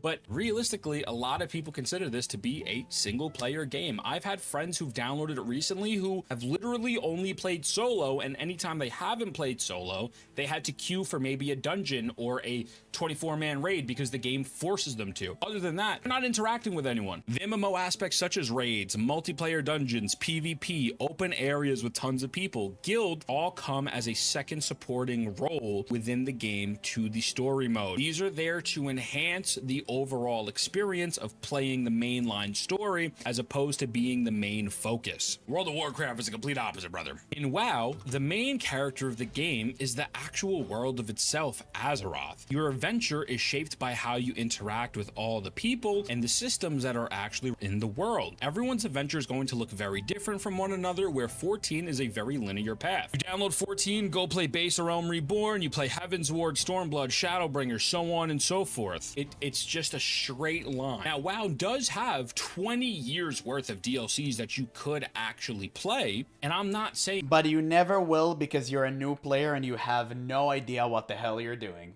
And Blizzard couldn't care less about making a great new player experience, because they're already assuming everyone who's playing World of Warcraft is an old veteran that's just too addicted to quit. And you know what's funny? They're probably right. People don't enjoy the story content, because there's tons of people that truly do enjoy the lore of World of Warcraft, since it dates all the way back to like Warcraft series and it's still solid. The game design, however, is really more there to push you to reach the max level, which is level 90, to actually get started with the end game, rather than focusing on what happened in TBC, what happened in Cataclysm, what happened in Legion, Wrath of the Lich King. You're not so focused on trying to figure out all of the stories that happened over the last 20 years. You can focus on those and you could run stuff from previous time. It's optional, but it's not needed and it's not what is required to move forward. Where in 14, you are required to play the story. When you launch retail right now, you start off by doing the tutorial for whichever place you picked. So I would pick Exile Reach, earn some new skills as you level up, and then once you finish your tutorial phase, you immediately jump into the last 3 expansions. This is a way to get players streamlined into the current max level as fast as possible, since as I've said before, that is truly where everything starts to unlock and the real content begins. Once I hit level 90, I unlock heroic dungeons, mythic dungeons, which keep going up in level scaling and power to give you more of a challenge, raids, delves, PvP, seasonal progressions. I mean, there's so much shit to do once you hit 90. So a lot of people beeline to that shit, me being one of them. Even going through. Well, funny thing is, all of the shit you do is going to be instantly invalidated upon the arrival of the next patch, which now they're on an 8-week cycle patch, so it's not even that long. You're not going to have all of this accomplishment being commemorated for long. You're just going to lose every single thing and start from fresh. It's so annoying. It's so appalling. Like, they made the game into Diablo instead of making it what it used to be. These stories themselves and you're paying attention, it is absolutely way revolting. More action oriented compared to 14. You pick up a quest from an NPC, go to this area, wipe out as many enemies as possible until the bar reads 100%. You go back, give the quest in, you get a little bit of a dialogue you could pay attention to or not. You could read the quest stuff or not if you really don't care. Clear these 10 mobs, go back, give the quest in, and pretty much and kind of rinse and repeat. Most of these quests are here to design you to keep actually physically playing the game, keep experiencing the combat as much as possible. Now, there are cutscenes sprinkled throughout the most recent expansions in WoW, but is nowhere near the volume of Final Fantasy XIV, since, well, 14's focal point from the very beginning is the story. Every 5 seconds I'm playing Final Fantasy XIV, we're having long dialogue sequences discussing the main plot line, where again in WoW I'm mainly pretty much just killing shit and going flying from point A to point B. Now, allowing players to pick how they want to play the game, if they want to sit down and truly experience previous expansions and take their time and read every piece of dialogue and lore in World of Warcraft, is fantastic. However, they are also given the option to say, listen, if you really give a fuck about that, just keep playing the game for a couple hours. You could probably grind this shit out in maybe 10 hours-ish and you're at endgame, right? That's really good because it's not going to cut off a lot of people to think it's a massive fucking slog to have to run through the story to get to the endgame. Now, I will say, when I tried to pay attention to what was going on my new character or old character, had a hard time in WoW because I really didn't know what was going on from previous expansions or other. You have been spared, brother. Even if you understand the story, it just becomes worse. I hate FF14. You might as well start reading a book. Well, I love reading books, if the books are good. And FF14 story was great. I read through all of it. It was fantastic. Their previous characters, so, minus the Realm Reborn part, which is, it is a slog you need to go through once. But personally, everyone found it, like, very, very jarring. I found it to be okay. It wasn't good as the expansions, obviously, but it wasn't that bad, in my opinion, at least. If you are trying to become a lore buff, it does seem to be harder, especially for a newer player. So again, it's good that you have the option to pay attention to these new expansions or go back to the other ones, but how much you'll understand, I don't particularly know. It seems like you might have to go to outside resources to fully grasp older expansions. That's just the feeling I've gotten so far. While again, in 14, if you wanted to skip the story, you pretty much have to buy a boost. You hear me say the word story a lot. If someone wants to write in the comments maybe how many times I said story, let me know, excluding those two. However, with Final Fantasy XIV story, progression is locked through this. And some people are not going to like that. Maybe that's why some people possibly prefer WoW, which again truly boils down to your own actual personal enjoyment. Just imagine you're a new Final Fantasy XIV player, you go onto Twitch and you see that people are running this new Savage Kefka raid, and you're like, oh shit, I'm trying to get in on that. Or your friends are showing you more endgame dungeons and raids and whatnot from different collabs.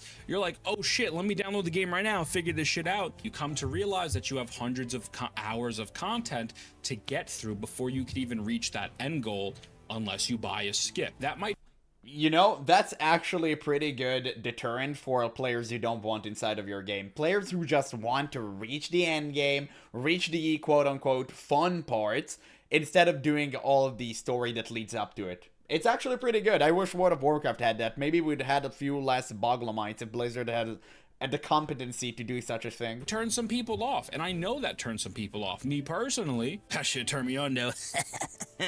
I wanted to experience everything the game has to offer, but, you know, not everyone wants to do that. So just based... No, delayed gratification is extremely important in video games and especially MMORPGs. So I'm glad FF14 didn't really, you know, just capitulated to their demands. But at the same time, you can buy a boost, which I'm very much against. I'm against the cash up in FF14 in general. I think it's just really odd that you have, like, subscription and a cash up inside of the video game. It's so stupid. Off of that alone, you should never have that. Realize that the progression and how you're going to get from point A to point B is vastly different. So you can't say one is objectively better than the other. Yeah, I just don't think you can. Oh, there was a very pleasant surprise when I downloaded Final Fantasy XIV, and that is you're able to actually play every single class available in the game on one character you create. In WoW, if you started off on, let's say, a demon hunter and you hated it, you now need to go back and make an alt character for whatever new class you want to try. There isn't really much of a reason for someone to create an alt in Final Fantasy XIV, since everything is streamlined onto that one character, the Warrior of Light, who is, again, the main character of the story. So it adds a level of attachment to your main unit, as in WoW, you might be swapping between a couple different characters depending on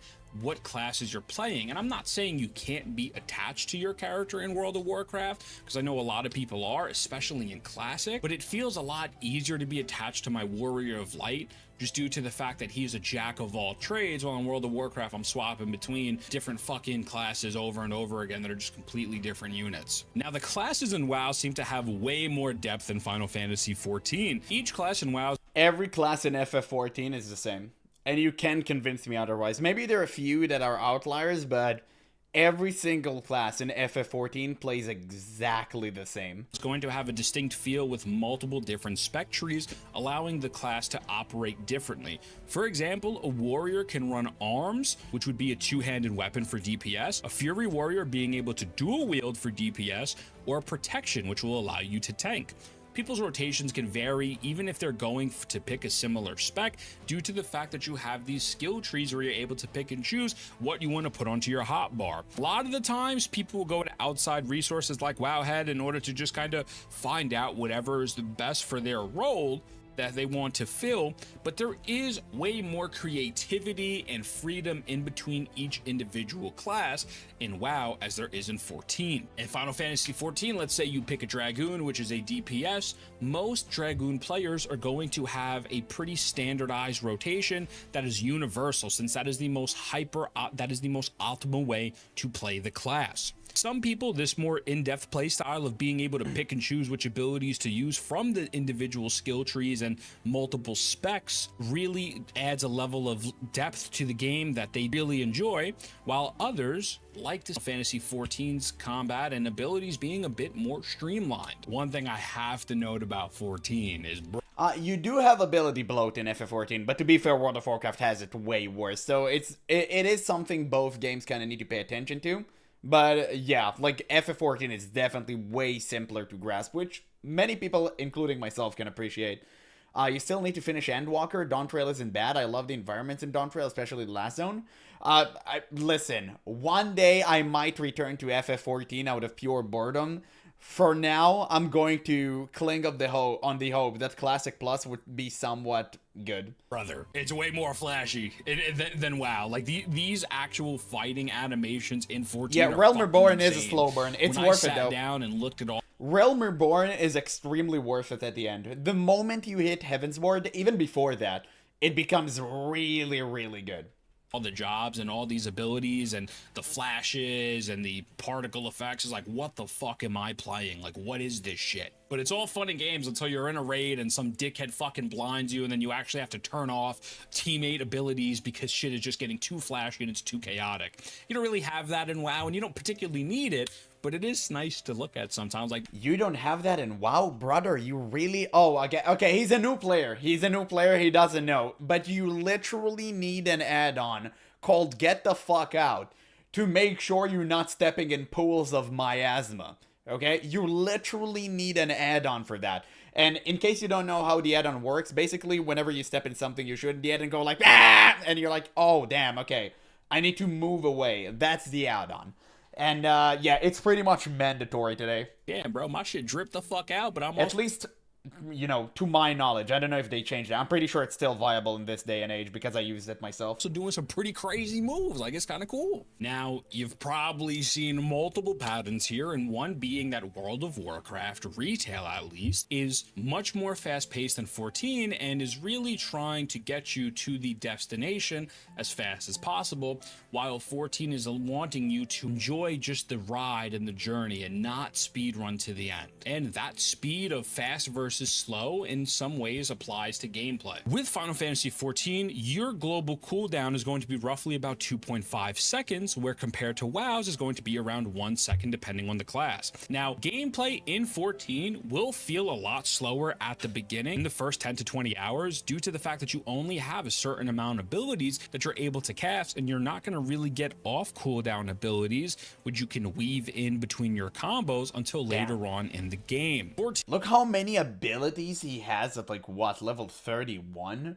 That's crazy. My god. 14's combat actually does get better with time, trust me, as I've learned and grown with my different classes like Red Mage or Dragoon. They become much more faster to actually play, but it is that hurdle of getting over it in the beginning. WoW's global cooldown is pretty much 1 second, and sometimes could be even less depending on the stats and what gear you're wearing. So you're able to probably wind up weaving way more attacks during that time of your actual ability during your combat, and some people like that faster pace. It is, again, say with me, personal preference. The actual bosses seem to function very differently as well. From Final Fantasy XIV, what I've experienced so far, it seems to be very kind of choreographed. Over time, as you fight the boss, you're going to learn their moveset, know the move list, and need to make sure that you have the mechanics down and your positioning down as good as possible, right? You're not really thrown off as of yet from what I've experienced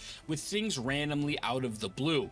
Although you might wipe and your team discover a new mechanic, in totality, you go in there to experience a kind of bit of a checklist with expectation of what's to come and making sure that you are standing in the right spot so you don't die, as WoW bosses seem to be a bit more unpredictable. Yes, there are going to be mechanics that you need to do fighting WoW bosses, but it seems that you might have to adjust on the fly a bit more than you would in something like 14, because it's not. Bro, can't you see a clear difference between the two games? Just rating, and I mean doing like multiplayer content.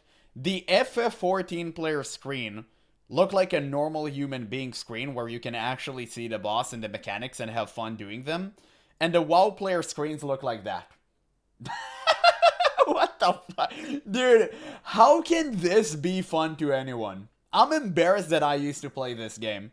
It's so cringe. You don't even know what the hell is going on. You need a robot to tell you what to do. And that's why FF14 and Guild Wars 2 raids are 10 times more fun than WoW raids. No matter how many people will tell me that WoW raids are like sublime and they're good, maybe technically, yes, they're kind of interesting, but this can never be more fun. Like, it's stupid. It's stupid as hell. It should never be a thing. Not always going to be in that order. Holy crap, now it's the so game bad. design, bro. I keep seeing, for some reason, people trying to change World of Warcraft's game design. I haven't to watched make the it new more one. realistic on I don't play Twitter. Midnight, I'm bro. gonna need y'all It's too motherfuckers much. to stop. That shit is ugly as hell. That's just a sidebar. Leave it alone. If you don't like it, play something else. Fuck. Graphics in both games to me are very enjoyable to look at, and well, they appease to completely two different audiences. Final Fantasy XIV is attacking the graphics from a much more anime style, but still kind of based in the world of realism within the anime aesthetic, right? The races are pretty much, hey, he's a human and another human and Shrek, while WoW is extremely stylized and has much more of a fantasy to it. FF14 graphics are extremely outdated mobile-esque gaming, and World of Warcraft is just Disney-fied Pixar slop. That's it. There we go. I summarized it for you. I guess he wouldn't say that because, I don't know, he doesn't want to for some reason, so I'll just call it straight.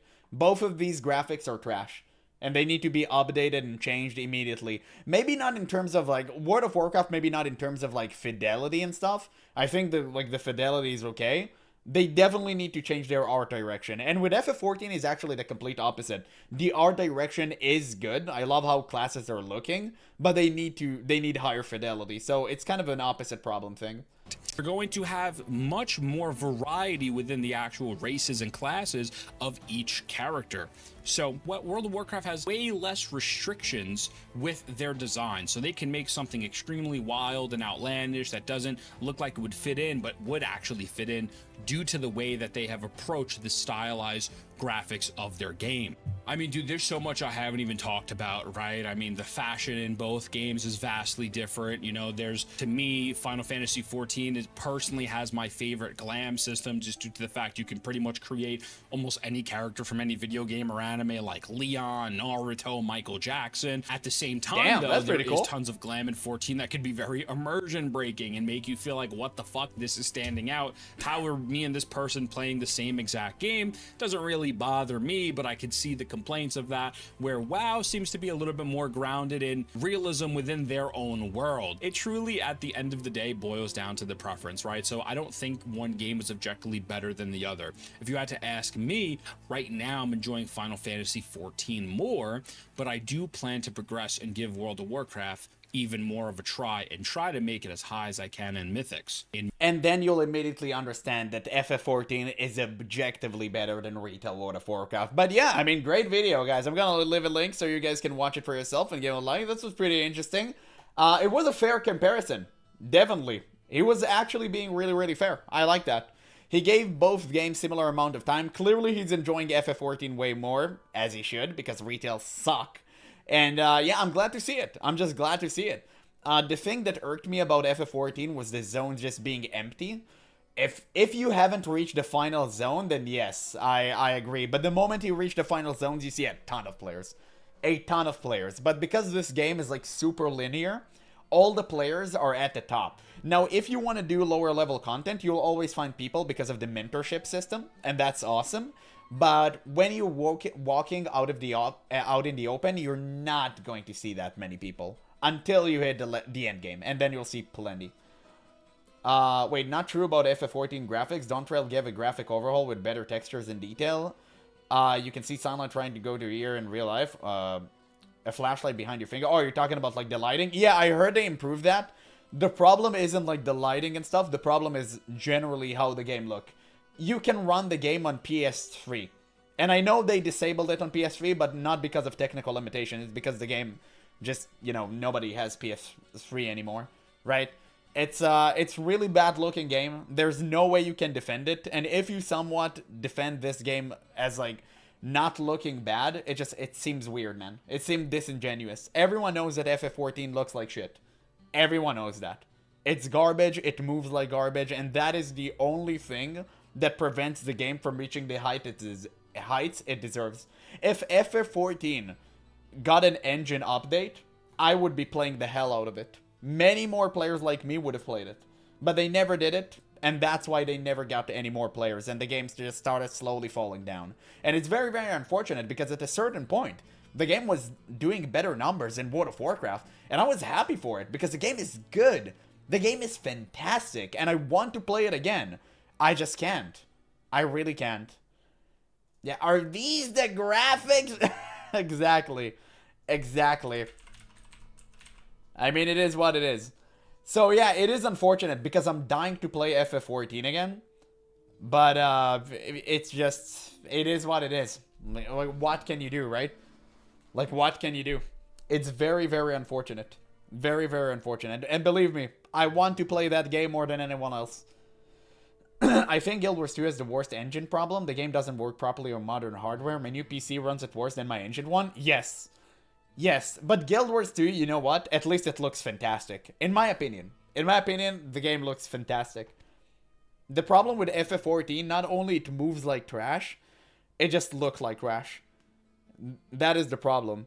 And whenever you tell people like, oh no, the game in like actuality looks good, like it's a joke. No one will believe you. That's the problem. Guild Wars 2 at high settings is angelic. Looks like a painting. It does look good. It does look so bad. Nah, Guild Wars 2 looks fantastic, bro. I don't know what you're on about. Looks fantastic. I don't think so. American companies have more exposure. For what? Older MMOs just need engine lift for sure. Warhammer Online, Age of Conan. Yes, yes.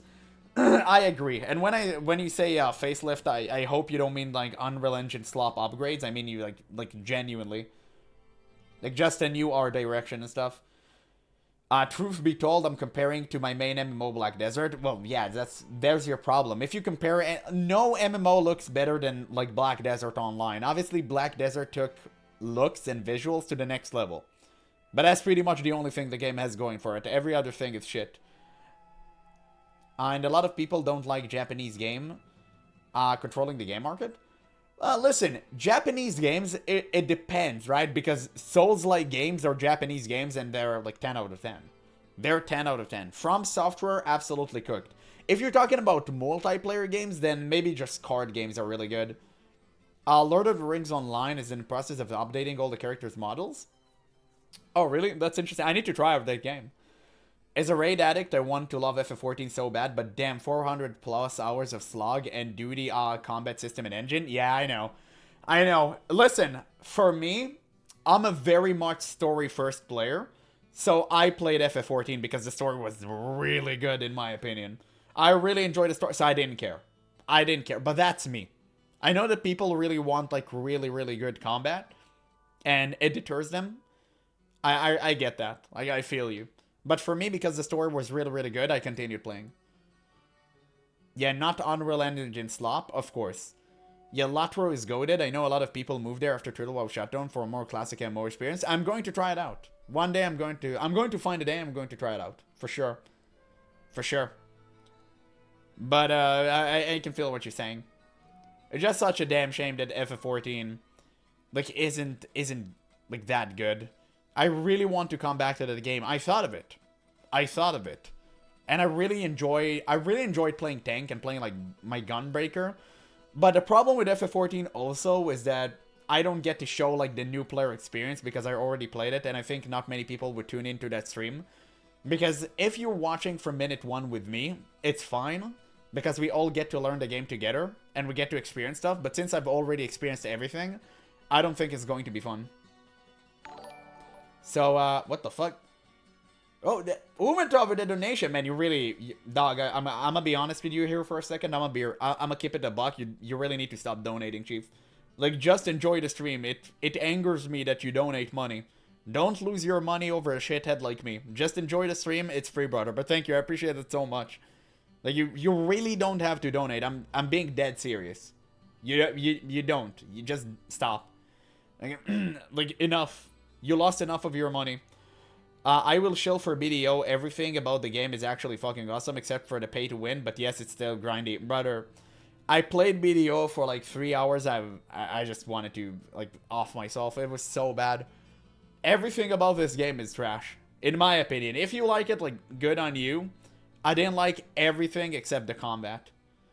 Lord of the Rings is a terrible game. Well, that's why I want to try it, right? I want to see for myself. I love to try new MMOs. It just, it's fun for me. I tried Rift, and Rift was phenomenal. I have 47k hours in BDO, bro. How old are you? 60? How do you have 45k hours in BDO? That's crazy. That's insane. Not kidding, I had actual sweats trying to unlock the next extreme trial in 14, running up to tower 25 times during Heaven's Ward for another text block quest made me eat my desk. It's such a good term. I get that. I get that. It's fair enough. Yeah, on the graphic updates possibly, but must talk about the players that the dev said it. I think the elves are already up there. Yeah, it depends. Bro would have been a god in a good MMO. Well, what do you mean by that, GB? Funnily enough, the last time I played, time played reward in that game was for 50k, and it's half a year subscription. Really? Interesting. Apple should play every MMO and rate it on a scale of fun, to retail WoW torture. Yes. Yes. I really wanted to do that. I have done, like, haphazardly an MMO ranking tier list, and I realized there's so many MMOs that I didn't play. Most of them were like Korean, or Eastern MMO slop that I will never play. But I played like half of them. I played a lot of MMOs. Take AFK Frishing from BDO and that game dies, Keck. I don't know about that. Yeah, oh, the dude with 47k hours in BDO would have been a legend in any other MMO? No, he's still a legend in BDO. He's fucking insane. Like, shoutouts. Shoutouts to him. Dog is making it. That's crazy. Have you tried Guild Wars 1 yet? No, we're gonna do it after Path of Fire. After I'm done with Path of Fire, sorry, Living World Season 4, we're gonna play, we're gonna pause. We're gonna pause Guild Wars, and we're gonna go play, we're gonna play Guild Wars 1. Reforge, I mean. I already bought it. I have it on my PC. I bought everything. Damn. But that's crazy. Yeah, but I played BDO. Man, the combat is insane. I played as Wukong. The combat and the character customization are 10 out of 10. There is no dispute there. But unfortunately, everything about the game is garbage. Like, you have, like, the story is trash.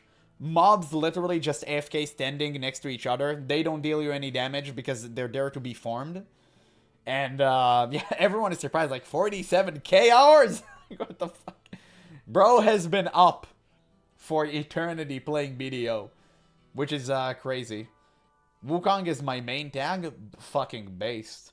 I always play Monkey King in whichever game I can. Monkey King is just the best, like, mythical character out there.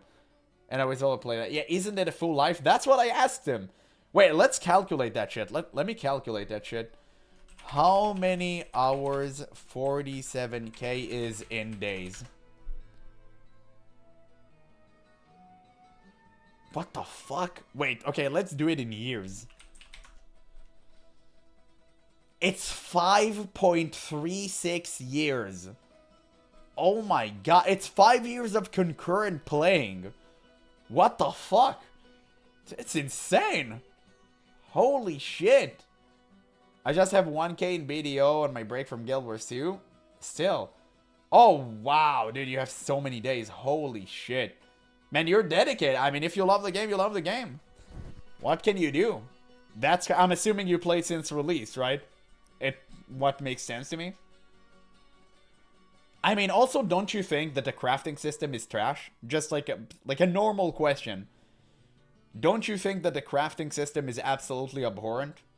Be real. Yeah, what the fuck did he farm in a game? Bro, bro. Yeah, I don't even know. That's a crazy part. Like, that is the crazy part. I took a break for Classic, then ended up playing BFA Shadowlands and Dragonlance. Oh, I see. Yeah, bro could have started a real farm. No, he's dedicated. I appreciate it. That's an MMO player. Guys, learn. This is an MMO player. By the way, he probably have the same hours I have, like, on MapleStory. On MapleStory, I probably have closer to 3 years. Something like that. Of actual game time. Like, something like that. MapleStory is still, to this day, the MMO that I play the most. Because, like, I played it during my childhood while I had a lot of spare time and stuff. Now, obviously, I value my time way more. But he played such a bad MMO. It's not a bad MMO if you like it. Listen, like, we don't like BDO, really, but if, like, anyone else likes it, like, that's good on him. Like, I'm glad. Some people love retail World of Warcraft, and it is what it is. Yeah, all of my WoW characters don't have 1 year. Yeah, because you have a life. Keck?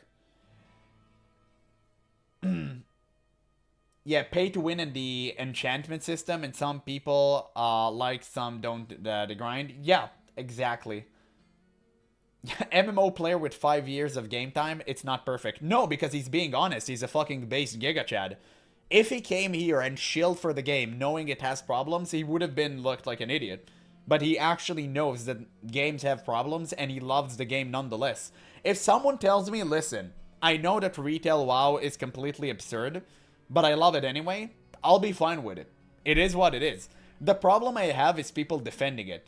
So him loving BDO but still recognizing its faults, perfect. Awesome, dude.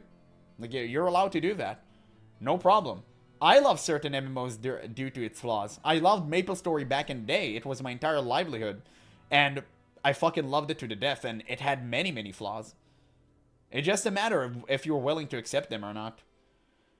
Yeah, although I say the same thing about ESO, and it's my main MMO now, the game is in a bad place. Of course. You're allowed to love ESO. You're allowed to love any game that you want, but just admit to the fault of it. That's why I'm so mad at Guild Wars 2 players constantly telling me that Guild Wars 2 isn't pay to win. It's okay to say that the game is pay to win, because it is. But just don't lie to my face. Don't spit in my face and tell me it's raining. Like, that's the problem I have with some Guild Wars 2 players. It's okay to love Guild Wars. I love Guild Wars 2. I love it, and I know that it's pay to win. But, like, at the end of the day, we gotta admit, like, we gotta be serious. It's like old school RuneScape with actual graphic fantasy and combat, and more pay to win. Yeah, I assume so. I returned recently to BDO. They updated the main story, and it's so rewarding. It's more rewarding than Guild Wars 2. Really? Interesting. Yeah, I only regret playing Apex Legends for 3k hours. That's the only game I regret. Damn. But Apex Legends is fun. I really enjoyed the first season it came out in. I really enjoyed it. Guild Wars 2 Shields acts more like a cult than players? Yes. MMO players are very cultish by nature. It's not fun anymore, trust me. I'm assuming so. Like, I don't know. I haven't, like, I wasn't updated on the game. But I really did enjoy it the first time around. At least it brought something new to the table. And also, like, it brought Titanfall gaming into, like, you know, the mainstream. Because they salvaged the Titanfall 2 to make this game. And I thought that was great. Yeah, more like every other MMO. Exactly. Exactly. Like, MMO communities are cultish by nature. It is what it is. Oh, yeah, I totally forgot the new revamped main story is actually pretty good. The Land of the Morning Light is Korean and Asian stories, and Enya is finishing this first 10-year chapter of the story. Really? Damn, that's interesting. I might check this out. It is interesting. But, guys, what do you say? Last trailer for the road. We've been streaming for 2 hours. My Friday streams are usually 2 hours. So, technically, the stream is about to end for today. But let's end on a high note. I really wanted to play this game. I will play this game. Like, this is another Souls-like. By the way, I'm playing Souls-like on my second channel now. I'm not going to upload this to this channel. Because I want to keep them separated. So, this channel is going to be, like, strictly MMO stuff like you guys know and love. And my second channel is going to be the dedicated Souls-like channel. So, if you want to watch my Souls-like gaming stuff, make sure to check out the secondary channel. The link is in the description. So, yeah. Anyway, this game is about to come out. I think they have a date. August 4, holy shit. Wait, what the fuck? Oh, damn, dude. Okay, I didn't expect it. Oh, shit. Man, I really need to start finishing Warcraft. Tomorrow I'll play some Warcraft. God bless. Okay, so let's finish this. Man, I'm so excited. Everyone is talking about this game. Apparently it comes out really, really soon. Beast of Reincarnation. Let's see if they cook. Beast of Reincarnation. Yeah, I play Werewolf's Meat. I played it yesterday. 2 characters, I streamed one it. battle. Beast of Reincarnation is a unique action RPG combining intense real-time combat with deliberate strategy. Oh! Today, we're showing you exactly how combat works. Oh my god! To colossal boss encounters. No, Let's it's begin. perfect. The enemy has 2 main gauges. The top bar represents their health. Wipe it out to take them down. The bottom gotta bar play this. is the down gauge. Fill it completely to create an opening for a final takedown. Dude, When I'm taking on an 100% enemy, playing this. Parrying their attack is key. If you Wait, do time we it have just captions? right, Yeah. you won't take on any damage. Each time you parry an attack, the FP gauge in the lower right corner of the screen fills up. Parries restore your FP, which is the source of Ku's power. So it is a Once parry your game, FP that is good. full, select Bloom Art. Time slows down while you're making a selection, allowing you to carefully consider your choice.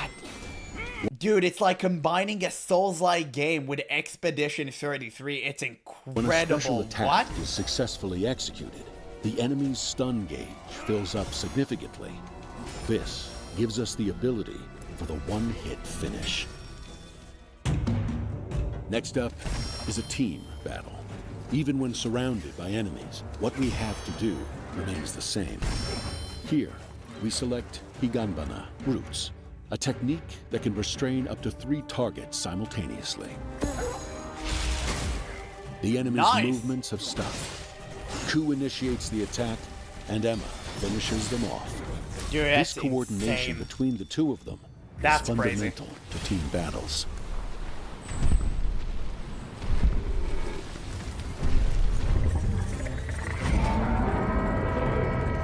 I wonder how bosses operate. Features Let's a see. powerful boss enemy. Yeah, you These just parried enemies him. are huge, and their attacks are powerful. Even their heavy blows can be deflected if the timing is right. When facing tough opponents, the slow motion when selecting a special move becomes especially important. By observing the enemy's preparatory movements, you can predict their next action. The FP is full. What should you choose now? You can deal damage by exploiting their weakness. Can you cancel a big move with binding roots? Should we try Wait, you to can corner do that? them You can with CC the status boss? effects? Let's use a bloom art. And just like that, defeated. Wow. Wow. Once Whoa. a boss is defeated, Emma absorbs its power, and a new bloom art is awakened within Ku. By using the SP earned during their adventures, you can also learn new techniques for Emma from the skill tree. Oh, so good. As your skills increase, the range of follow-up attacks will broaden. So good. No, I'm 100% playing this game. The enemies will be tougher. This time, What you'll is be this? using the Beast new of technique, Reincarnation. Sakura, Javelin, that you obtained from defeating the previous boss. This is what I'm going to After replace upgrading Werewolf's the meat skill with, by the tree, way. Emma finishes them off with her new earned ability, Helm Splitter. Will you stop the enemy with binding roots? Or will you charge in yourself with a Sakura Javelin? No, it's a single player game. The thrill of real-time action meets the tactical depth of command-based selections in a single seamless combat system. As the skill tree expands, endless combinations and opportunities for experimentation unlock. Find the synergy that suits you and build your ideal playstyle. From developer Game Freak, Beast of Reincarnation launches August 4th. Pre-order Just a now couple and of get a days from special now. bonus. Wishlist today. That's crazy. What the fuck? Wow. I did not expect that at all. The combat looks so good. Oh my days. That is absolutely wild. What the hell is that? Oh my god, dude. That's insane. That is absolutely unreal. Like, the blocking looks so buttery smooth. And I'm so glad that Expedition 33 kind of opened the door for other people to believe in turn-based combat again. But it's not the same as it used to be back in the day. It's not purely turn-based. It's actually a combination of action combat, which is the best of both worlds. You literally just take the best things out of two game genres and you smoosh them into one. That's perfect. I'm 100% playing this game. As someone who is an avid Souls-like enjoyer and an avid turn-based envy, this game was meant for me. I need to play that. I'm going to play that on release. It's going to be so good. Yeah, that's a nice looking game. Exactly. Exactly. It's insane. It's absolutely crazy. But, yeah. My homies, we've been streaming for 2 hours. And that is it for Friday stream. That is it. We've reached the limit. We did that. So any parting words before we go? Looking forward to? I'm glad. I'm glad it's going to replace Waren's meat. Any parting words before we vanish into the ether? Anything you guys want to say? Now is the time to confess. Have you been playing retail on the down low? Now it's time to say the truth. I won't judge you. I'm just kidding, I will. Of course I will.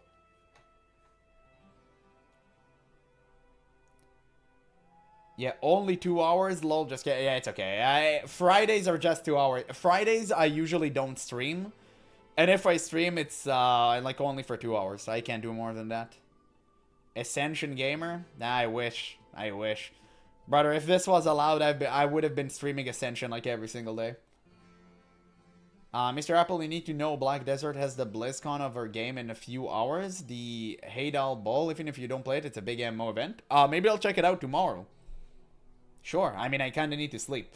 But if I'll check it, like check it tomorrow, maybe. Sounds interesting. I'll see about that. But yeah, guys, thank you so much for being here. It's been my pleasure. And I'll see you guys tomorrow. As usual. Don't. I want you to tell me. Yeah, I'll see you guys tomorrow. Thank you so much for coming here. It's fine. I'll see you guys.